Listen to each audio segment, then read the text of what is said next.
Bismillahirrahmanirrahim. Assalamualaikum warahmatullahi wabarakatuh. Kami dari kelompok 11 yang terdiri dari saya, Kenia, dan saudara saya, Darudanam. Di sini kami akan membahas tentang problematika pendidikan dalam keluarga, khususnya pendidikan bayi dan balita. Langsung saja. Menurut Suyanto, problematika pendidikan anak usia dini antara lain berkaitan dengan perekonomian yang lemah, kualitas asuh rendah, program intervensi orang tua yang rendah, kualitas PAUD yang rendah, kuantitas PAUD yang kurang, dan kualitas pendidik PAUD rendah.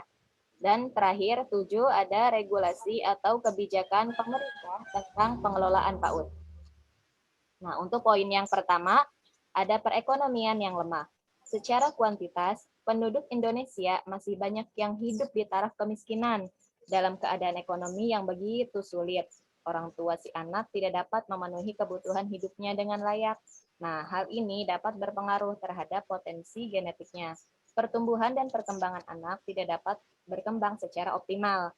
Nah, oleh karena pendapatan orang tua yang lemah, ini mengakibatkan bagi bayi dan balita itu kekurangan gizi biasanya karena makanan-makanan yang mereka makan itu kebanyakan tidak mengandung gizi gitu. Dan untuk balita pun yang masih menyusui, kualitas ASI ibu pun masih rendah karena asupan gizi si ibu pun kurang gitu. Jadi berpengaruh ke hasil ASI bagi si anaknya. Nah, makanya karena perekonomian yang lemah, terus timbulnya kekurangan asupan dan tidak adanya gizi, ini mengakibatkan pertumbuhan dan perkembangan anak tidak dapat berkembang secara optimal, baik dari pertumbuhan badan maupun pertumbuhan kecerdasannya. Kedua, yaitu ada kualitas asuhan rendah. Nah, akhir-akhir ini tuh di media massa diberitakan masih banyak kasus ibu yang tega membuang anaknya begitu ia dilahirkan, bahkan tega membunuh anak kandungnya sendiri. Alasannya beragam, mulai dari masa lalu karena bayi tersebut merupakan hasil hubungan gelap, sampai kepada rasa khawatir karena tidak mampu merawatnya, mengurus, dan membiayainya. Nah, hal ini tuh membuktikan tingkat kualitas asuhan terhadap anak usia dini begitu rendah. Tingkat pendidikan dan tingkat ekonomi ibu dan calon ibu turut memperparah keadaan ini. Banyak ibu yang tidak tahu bagaimana cara memberi makan, cara mengasuh, dan mendidik anak. Nah, karena asuhan dari orang tuanya ini rendah, makanya ini berpengaruh ke pertumbuhan dan perkembangan, tentunya ke pendidikan bayi dan balita ini. Karena seorang ibu ketika hendak atau berencana memiliki anak tuh sebaiknya mengetahui dahulu apa yang harus dilakukan. Sebagai contoh, memberi makan yang bergizi itu bagaimana, terus cara mengasuh yang baik itu bagaimana, dan mendidik anak itu seperti apa. Jangan sampai ketika belum siap menjadi orang tua, tetapi sudah diharuskan dengan keadaan yang menjadi seorang ibu. Nah, ini biasanya tidak akan baik atau tidak akan berakhir dengan baik bagi ibu yang tidak ada niatan untuk memiliki anak, tapi ada kebobolan gitu ya, kebobolan hamil di luar nikah itu kan secara mental kan kayak sekarang masih banyak anak-anak yang hamil di luar nikah yang masih kecil-kecil, itu secara mental kan belum siap. Nah, itu masuk ke problematika pendidikan balita.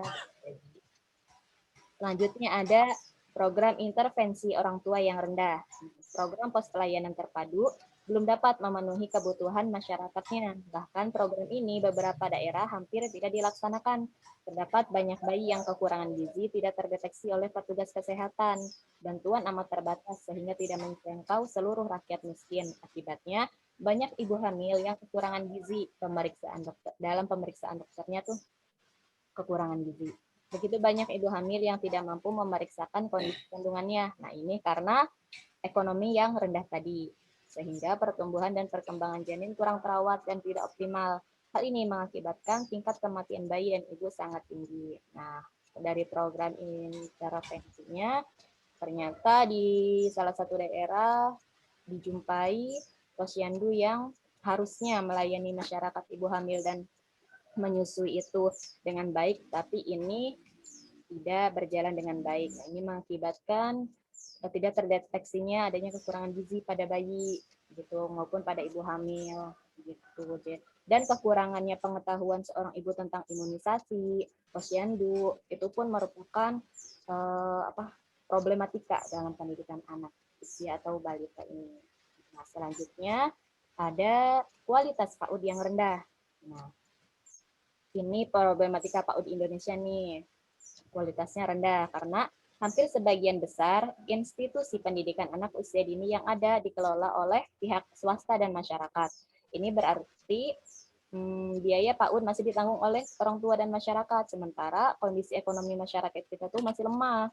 Bangunan yang digunakan untuk pendidikan anak usia dini yang ala kadarnya, ruangan yang begitu terbatas, tanpa memperhatikan penataan yang maksimal, ditambah kurangnya fasilitas yang mendukung pengembangan berbagai potensi yang dimiliki anak.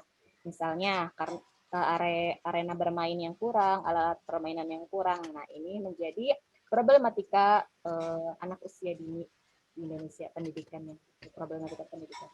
Selanjutnya akan dilanjutkan oleh Rudanan.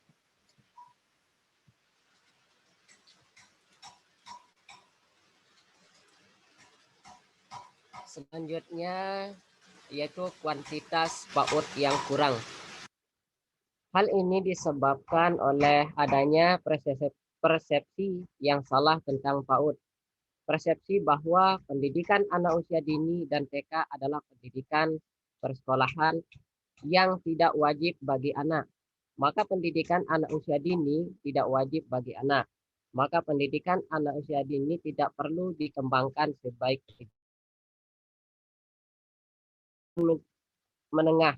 Padahal sebaliknya di negara maju seperti Amerika Serikat, perhatian terhadap pendidikan anak usia dini sangatlah bahwa anak usia antara 0 sampai 8 tahun bahkan 0 sampai 5 tahun adalah usia emas atau dikenal dengan istilah the golden age, di mana usia yang amat berharga yang membanggakan segala potensi yang dimiliki anak tersebut. Oleh karena itu, persepsi masyarakat, terutama pemerintah, terhadap anak usia dini harus segera dipenuhi.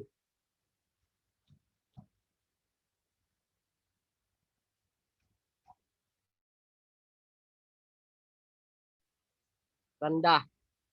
Persyaratan minimal yang telah ditetapkan bahwa guru PAUD harus setara dengan program diploma 2 atau 2 tahun di perguruan tinggi.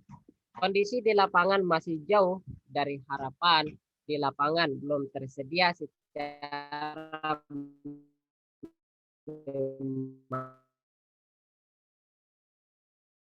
dan pendidikan yang memiliki kualifikasi akademik.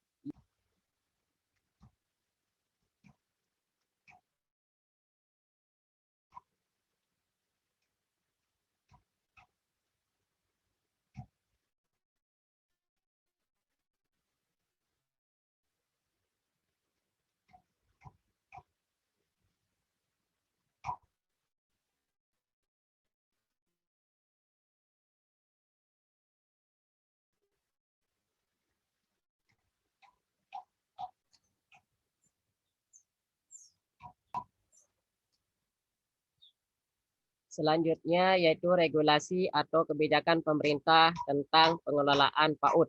Berkenaan dengan regulasi, pemerintah dalam pengelolaan pendidikan di lapangan seolah-olah masih terdapat dualisme pengelolaan. Meskipun sekarang ini TK sudah termasuk ke dalam Dirjen PAUD, yang sebelumnya termasuk ke dalam Dirjen TK atau SD masyarakat. Sekarang ini mengenal istilah taman kanak-kanak dan PAUD. Padahal TK termasuk ke dalam pengelolaan formal. Sedangkan PAUD merupakan pengelolaan non formal. Adanya anggapan dualisme. Pengelolaan PAUD yang berkembang di masyarakat harus segera diakhiri dengan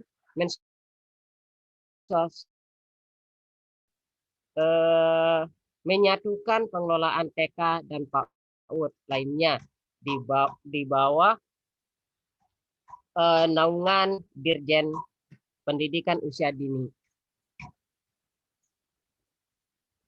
Nah, selanjutnya karena banyak problematikanya orang tua bagi anak balita atau anak bayi, terutama anak usia dini, pemerintah tuh sebenarnya memberikan kebijakan untuk meningkatkan kualitas anak dalam rangka pembangunan keluarga dilakukan melalui program posyandu, BKB, TPA, taman bermain, dan PAUD. Nah, misi mereka semua tuh sama, misi program semua itu tuh sama, yaitu memberikan pelayanan dan lingkungan yang kondusif untuk meningkatkan derajat kesehatan dan status gizi, tingkat pendidikan, kematangan emosional dan spiritual, tumbuh kembang yang optimal, kesejahteraan, dan perlindungan anak usia dini.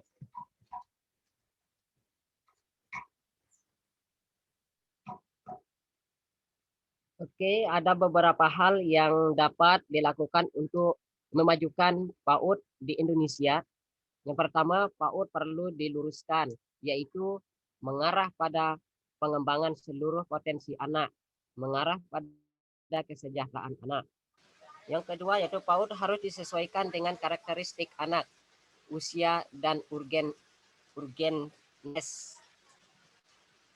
Dengan memperhatikan biological, emosional, sosial, dan kognitif self.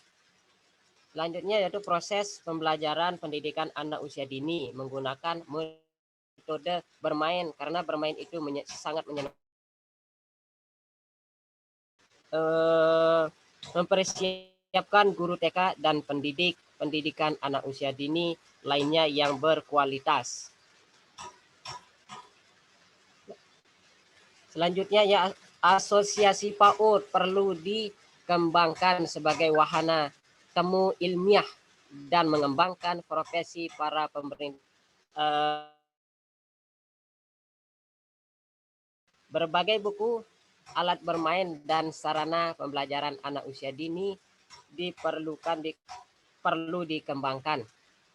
Penelitian bertaraf nasional tentang kondisi gizi, pendidikan, dan pola asuh anak usia dini perlu dilakukan agar dapat digunakan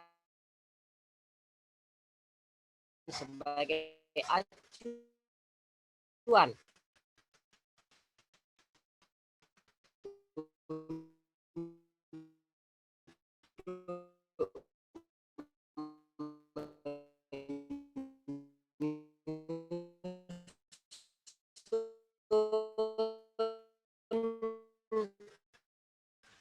program